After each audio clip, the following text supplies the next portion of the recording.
वक्फ का मतलब है जो पूर्वजों के द्वारा विरासत छोड़ी गई, वो गरीबों के लिए, विधवाओं के लिए, कल्याण के लिए, भलाई के लिए खर्च हो।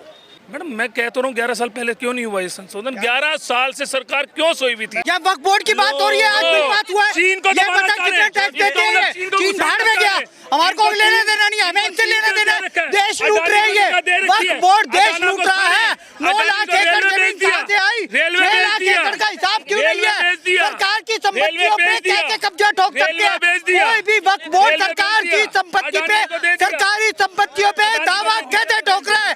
ये हिसाब चाहिए हमें। इनको संशोधन का मतलब नहीं पता। सरकार ने अपने 2 मेंबर अब इसमें बिठाए हैं, अब हिसाब का पता लगेगा। ये भाग रहे हैं, देखो मैदान छोड़ के। नमस्कार, ओपिनियन भारत में आप सभी का स्वागत है। मैं हूं आपके साथ नेहा राय।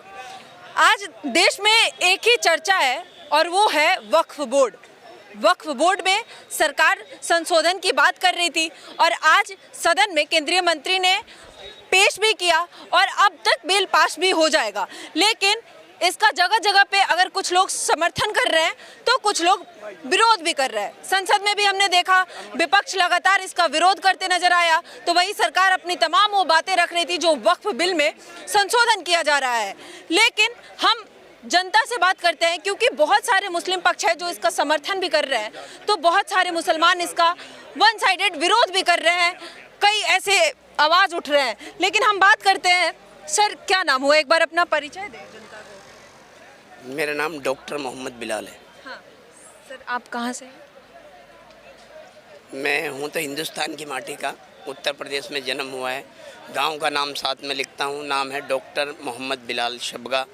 मास कम्युनिकेशन में दिल्ली विश्वविद्यालय में पढ़ाता भी हूँ और समरसता और सामाजिक सद्भाव और मानवीय मूल्यों को संचित करने के लिए सामाजिक कार्यों को प्रतिरूप देता हूँ। तो सामाजिक कार्यकर्ता या राजनीतिक विश्लेषक हूँ और एक अखबार का संपादक भी हूँ। क्या बात है, हमारा सौभाग्य है आपसे बात करने का मौका मिला। लेकिन सर आजकल जो देश में चल रहा है एक ही चर्चा, वक्फ बिल आज पेश भी हो गया, अब पास भी हो जाएगा या जो भी हो।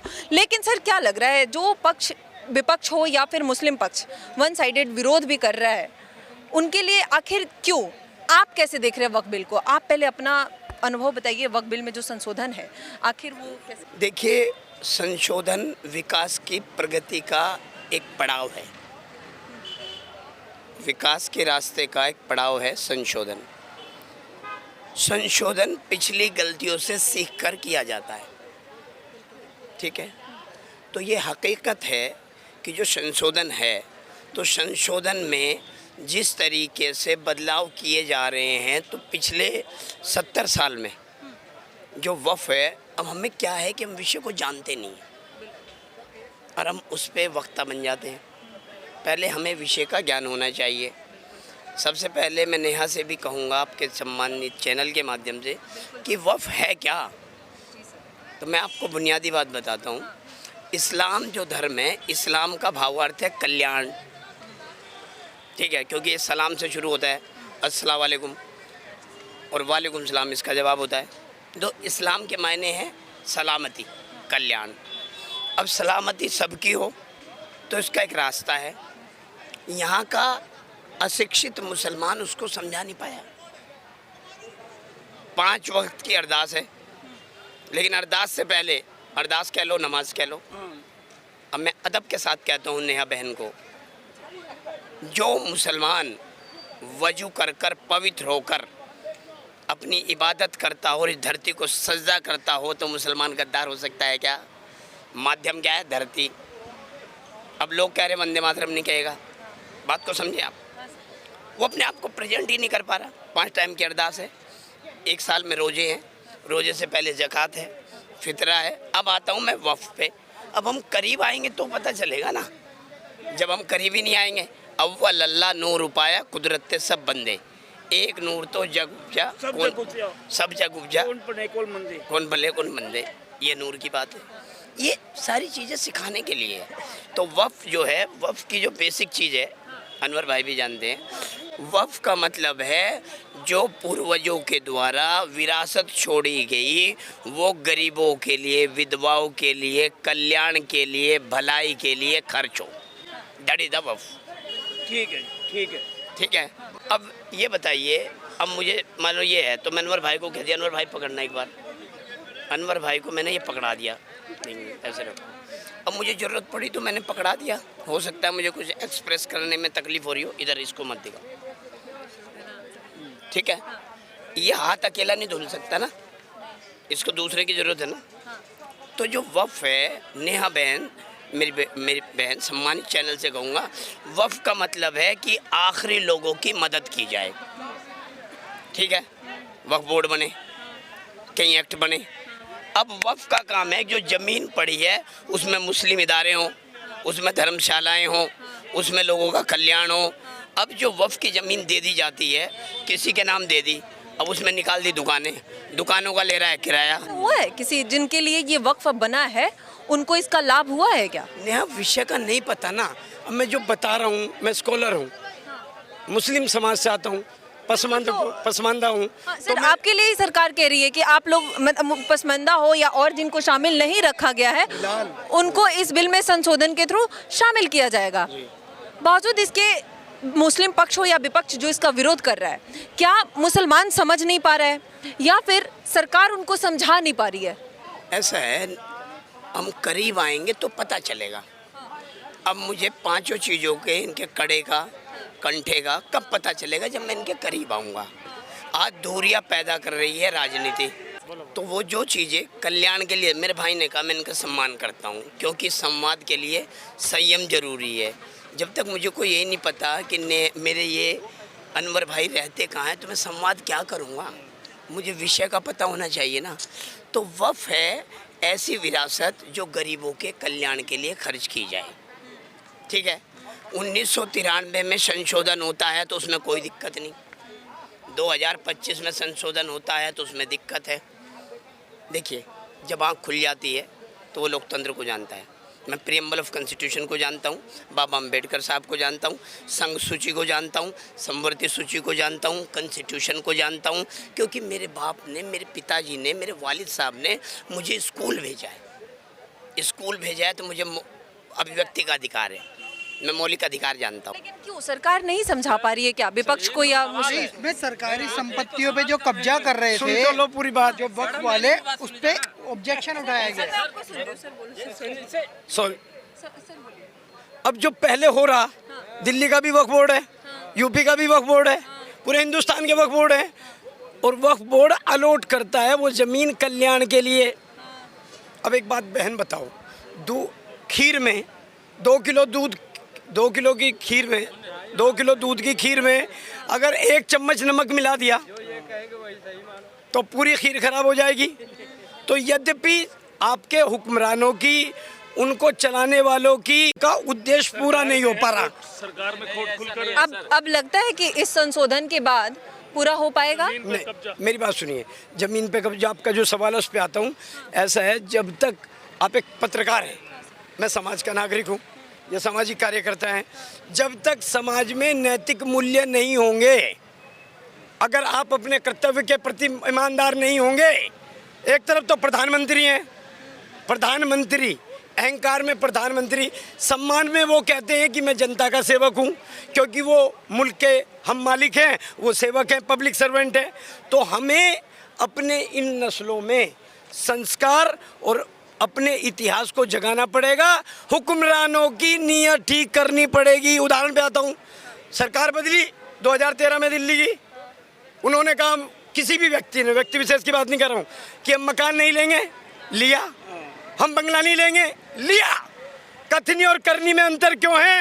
रावण रथी विरथी रघुवीरा, देख विभीषण हुआ अधीरा। अगर नहीं, ऐसा है, रघुकुल रीत सदा चली आई, प्राण जाई पर वचन न जाई। कहाँ इनके वचन? केजरीवाल की सत्ता ही चलेगी। बात को समझिए आप। तो संशोधन में, संशोधन अंतिम पड़ाव नहीं है, संशोधन से बदलाव की अपेक्षा है। सर, क्या नाम हुआ? मेरा नाम अनवर मिर्जा है मैम। सर, क्या कहेंगे संशोधन का जिस तरह से? देखिए, तो मैडम, मैं दिल्ली प्रदेश में मिनॉरिटी में डिपार्टमेंट में महासचिव, जिस तरीके मेरे भाई ने अपनी सारी बात को रखा, बहुत अच्छी बात है। अगर वफ़ के अंदर कोई गड़बड़ चल रही थी तो 11 साल से क्या सरकार सो रही थी? 11 साल से उसका पैसा कहाँ जा रहा था? क्या सरकार को ध्यान नहीं था? ये 2093 की बात कर रहे हैं कि 93 में चेंज हुआ, 25 में चेंज कर रहे हैं। क्या ज़रूरत है चेंज करने की? अगर उसमें कोई उसमें सर उसमें कोई कमी पेशी, बिल्कुल सच बात है, हम देखिए कह रहे हैं, हम ये नहीं कह रहे कि नहीं होना चाहिए, होना चाहिए। सरकार है, उसका अधिकार है, भाई कहाँ पर गलत काम चल रहा है उसका अधिकार है, सरकार को होना चाहिए। जो कमी पेशी है वफ़ के अंदर, अगर उस कमी पेशी का ही उदाहरण लेके उसको सही कर लेते तो क्या दिक्कत थी? क्या दिक्कत थी? लेकिन उसमें दिक्कत उनको ये हो रही है कि किसी तरीके भी वफ़ को लूटना, वफ़ की जमीन को अपने हाथ हथियाना। आज तो क्लियर कर दिए सर, एक सेकंड लो भाई, तेरे वक्त वाले सरकारी संपत्ति नहीं सर सुनो ना, संसद पे कब्जे कर रहे थे, 70% दिल्ली अपनी बोल रहे थे, तब सरकार बिल लाई है। सर सुनिए ना, किसी ने संसद पर कब्जा नहीं करा, किसी ने लाल किले पे सर आपने सवाल पूछा, एक मेरा आंसर है। सर आप जो कह रहे हैं कि एक मिनट भैया थोड़ा, आपने जो कहा कि सरकार हड़पना चाहती है जमीन मस्जिद जो भी, लेकिन आज तो केंद्रीय मंत्री ने क्लियर कर दिया ना सर कि रेट्रोस्पेक्टिव ये काम ही नहीं करेगा, प्रो रिस्पेक्टिव काम करेगा ये नियम। इन्हीं केंद्र मंत्री से मैं पूछना चाहता हूँ कि चीन कितनी हमारे देश के अंदर घुस चुकी है और उन्हीं के राज्य लगते हैं। क्या उस चीन को अरे ठीक है कांग्रेस के टाइम थी, अब तो तुम्हारी 11 साल से सरकार है ना, चीन को उठा के बाहर फेंको, क्या दम नहीं है? कोई दम नहीं, कोई नहीं फेंका गया, कुछ नहीं हुआ। आज भी सर देखो, या तो आप बोल लो, वो बोल रहा था मैं बर्दाश्त करा, मैं बोल रहा था चीन को हमारे सैनिकों ने मारा ना, हमारे सैनिकों ने मारा, तो वो जो 56 साल का युवा है ना, वो पता क्या कहता था? अरे नहीं, अरे वो पिटी है, हमारी आर्मी को बोल रहा था पिटी है, उसे हमारी आर्मी पे विश्वास नहीं, और चीन वाली बात कर रहे हैं। सर आप एक मुसलमान हैं, आपको क्या लगता है कि ये संशोधन जरूरी था या नहीं था? मैडम मैं कह तो रहा हूँ 11 साल पहले क्यों नहीं हुआ ये संशोधन? 11 साल से सरकार क्यों सोई हुई थी? अगर कर रही है अब भी हमें कोई दिक्कत नहीं है, करे, लेकिन आप समर्थन करते हैं सर? नहीं, समर्थन नहीं करता। क्यों? मैं समर्थन नहीं करता। क्यों सर? क्यों? इसलिए नहीं करता क्योंकि इनकी मानसिकता नहीं है, ये हर मुद्दे को छुपाना चाहते हैं। इनसे बेरोजगारी की बात करो तो नहीं करेंगे, महंगाई की बात करो नहीं करेंगे, किसानों के लिए क्या हिसाब नहीं है इनके पास। भाई मैं भी बोल रहा हूँ, नहीं आप बोल, हेलो, वो बंदा आपका इतनी देर से बोल रहा था, हम शांत खड़े रहे, किसी ने जवाब नहीं दिया, आपका बंदा ही था, आपका बंदा था, आप मुझे मेरे को भी वो बंदा बोलता रहा, आप खड़े रहे, आप खड़े रहे, वो बोला, आपने चुप कराया था इस बंदे को, आपने इनको चुप कराया था। 123 संपत्तियों पे इन्होंने दावा, कौन सी है 123 गिनवाओ, 123 गिनवाओ। एक सवाल हम पूछते हैं, वो बंदा बोल रहा था तो आपने रोक दिया उसको, मिंटो रोड वाली, आपने उसको रोक दिया। Babar road, Akbar road, Humayun road, हिजड़ा रोड, संशोधन में आपको रोड, बाबर हिजड़ा रोड। मैडम हिजड़ों वाली हरकतों ने कांग्रेस ऐसे वर्ड नहीं, थोड़ा सा अनवर जी आप अपनी पूरी बात बोलिए। सर आपको क्या लगता है सर, संशोधन में आपके अकॉर्डिंग क्या गलत है? सरकार ऐसा क्या कर रही है जो नहीं करना चाहिए? मैंने आपको बार बार कहा कि 11 साल के अंदर सरकार सोई हुई ये थी। गलती है, अगर 11 साल बाद सरकार जग गई तो जगी ना सर? जगी, कितना डेवलपमेंट खिला दीजिए। जिस गांव को वो कहते थे हमने 100 गांव अपनी गोद में ले रखे, वो गांव नहीं बने। गंगा साफ कर देंगे, वो साफ नहीं कर पाए। स्मार्ट सिटी बना देंगे, वो कर नहीं पाए। रोजगार दे नहीं गए, महंगाई बढ़ती जा रही है। किसानों का मुद्दा भी था भाई, किसान भी सड़कों पर बैठे, किसानों का बिल वापस लेना पड़ गया। सर 11 साल पहले अगर सरकार नहीं जगी तो अभी भी नहीं जगना चाहिए सर का सीधे सवाल है। अनवर भाई सुनो भाई, मैं सम्मानित चैनल से कहूँ, जो हम देखते हैं तो आंखों से देखते हैं, तो मैं एक घटना आपके चैनल से बताना चाहता हूँ, ठीक है? एक घोड़ा था और वो सूखी घास खा रहा था। गुरु और चले गए, तो उन्होंने कहा गुरुजी ये सूखी घास खा रहा है, तो वो दूर से देख रहे थे, तो करीब जाके जब देखा तो गुरुजी ने कहा कि आप चले जाओ देख के आओ। तो जब वो आए तो गुरुजी ने पूछा चेले से कि ये घोड़ा नहीं है, घास खा रहा है? बोले हाँ जी खा रहा है। बोले पहले तो बड़े जिज्ञासा भाव से गए थे, अब मुस्कुराते हुए आए हो, क्या बात है? बोले घोड़ा नहीं है? बोले हाँ है। बोले घास नहीं है? बोले हाँ वो भी है। सूखी घास है? हाँ। तो बोले गुरुजी ये खा क्यों रहा है? तो बोले गुरुजी ये पता चल गया, मैं जब करीब गया था उसकी आंखों पर हरा चश्मा लगा हुआ है, तो उसको वो घास हरी दिखाई दे रही है। क्या लग रहा है सर? अब क्या है कि सुनो ये बात अरे सर कौन सा चश्मा लगा हुआ है? सर कह रहे हैं कि सुधार अगर हो रहा है, 11 साल भी बाद हुआ तो क्या दिक्कत है? कम से कम सरकार जगी तो सही। 11 कौन मना कर रहा है कि ना हो? मैं बार बार आपके चैनल पे भी समर्थन क्यों नहीं कर रहा? किस चीज का समर्थन करें? इनके कहने पे समर्थन करेंगे क्या हम इस पे? अपने मन से क्यों नहीं कर? हम अपने मन से जो चीज है उसी की तो बताएंगे ना। जिस चीज की बात हम उठा रहे हैं उस चीज को क्यों दबाया जा रहा है? हम एक बात बताइए, इससे ज्यादा चीन के लिए है या नहीं है? जो चीन कब्जा करता जा रहा है उसके लिए है या नहीं है? चीन से यार, या वक्फ बोर्ड की बात हो रही है, आज भी बात हुआ है। चीन को ये पता कितना टैक्स देते हैं? चीन भाड़ में गया, हमारे को लेना देना नहीं, हमें इनसे लेना देना। देश लूट रही है, वक्फ बोर्ड देश लूट रहा है। 9 लाख एकड़ जमीन कहाँ से आई? 6 लाख एकड़ का हिसाब क्यों नहीं है? सरकार की संपत्तियों पे कैसे कब्जा ठोक सकते हैं? कोई भी वक्फ बोर्ड सरकार की संपत्ति पे, सरकारी संपत्तियों पे दावा कैसे ठोक रहा है? ये हिसाब चाहिए हमें। ये वो नहीं दे रहे, हमें पता लगाना है। मंदिर से आप 400 करोड़ का टैक्स ले रहे हैं 1 साल के अंदर, लेकिन वक्फ बोर्ड 1 करोड़ टैक्स दे रहा है 9 लाख एकड़ जमीन का। ये घोटाला कर रहे हैं। इस घोटाले को उजागर किया मोदी ने। दिखाओ ना, घोटालेबाज एक्सपोज हो गए हैं। और 11 साल से इनकी सरकार हमारे साथ खा रही थी, इसका मतलब 11 साल घोटाला तो 11 साल से 11 साल से इनकी सरकार खा रही थी। 11 साल से इनकी सरकार हमारे साथ बैठ के खा रही थी। तो वो यही खा रहे थे। सरकार ने अपने 2 मेंबर बिठा दिए, यही खा रहे थे। इनको संशोधन का मतलब नहीं पता। सरकार ने अपने 2 मेंबर अब इसमें बिठाए हैं। अब इस आपका पता लगेगा, ये भाग रहे हैं, देखो मैदान छोड़ के।